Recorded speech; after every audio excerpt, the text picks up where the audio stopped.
என் பேர் இதயசக்திங்க. நான் அன்னூர் பக்கத்தால் அக்கரை சங்கப்பள்ளியிலேருந்து வரேன்.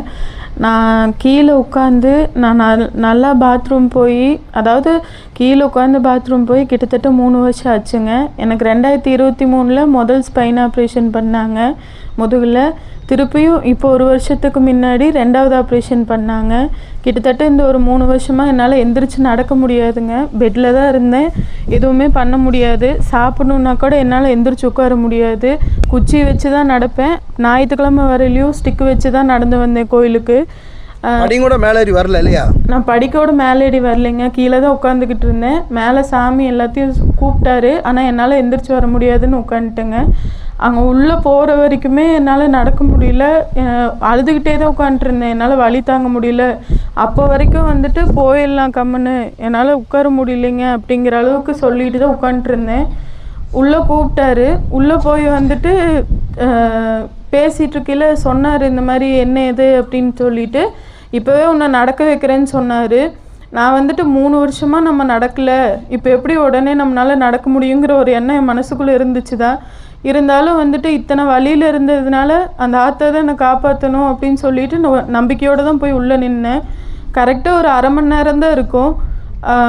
சாமி வந்துட்டு நீ நம்பிக்கையோடு இரு, நான் உன்னை நடக்க வைக்கிறேன் அப்படின்னு சொன்னார்.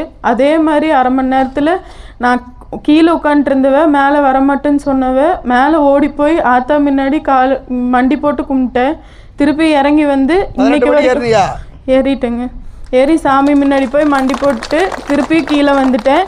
ஞாயிற்றுக்கிழமை வந்துட்டு போனேங்க. இப்போ வரைக்கும் நான் ஸ்டிக்கை தொடவே இல்லை. நல்லா தான் நடக்கிறேன், நல்லா உட்கார்றேன். கீழே உட்கார முடியாமல் இருந்தவ கீழே உட்கார்றேன். எல்லாமே எனக்கு ஹாப்பியாக தாங்க இருக்குது. ஞாயிற்றுக்கிழமை வந்துட்டு போனேன். என்ன படிச்சிருக்க பாப்பா? பிஎஸ்சி ஐடி படிச்சிருக்கேன். பிஎஸ்சி ஐடி படிக்கிறது. இதான் இம்பாசிபிள் பாசிபிளாக இருக்குது. இதுதான் மிராக்கல்ஸ். மிராக்கல்ஸ்னு என்ன எல்லாத்தையும் கோடி சொன்னாக்கிறது தான் மிராக்கல்ஸு. அற்புதம்னா என்ன, சாமி எல்லாத்தையும் உடனே போ வீட்டுக்குள்ள பணம் கட்டு கிடக்கணும், அதான் அற்புதம். அதுவும் செய்வோம். அது யாரோ ஒருத்தர் செய்வோம். அதையும் செஞ்சுருக்கோம். அதையும் நிறையா பேர்த்து விட்டு செஞ்சுருக்கேன், செய்யாமல் கிடையாது. ஆனால் யோசிச்சு பாரு, இதுக்கு பேர் தான் மிராக்கல்ஸ். அதுக்காக எல்லாத்தையும் கங்கா ஆஸ்பத்திரியில் படுத்துருக்க எல்லாத்தையும் கூப்பிட்டு வந்து ரெக்ஸில் படுத்துருக்க எல்லாத்தையும் எந்திரிச்சு நடக்க வைப்பேன்னு சொன்னால் அதெல்லாம் நடக்க மாட்டேன். யார் என்னை பார்க்கணும்னு விதி எழுதி இருக்குதோ, என்னை எவன் முழுசாக நம்புறானோ அவனுக்கு மட்டும்தான் சித்த விளையாட்டு. என்னை நம்புறவனால மட்டும்தான் மழை வெயினாலும் இப்படி உட்கார முடியும்.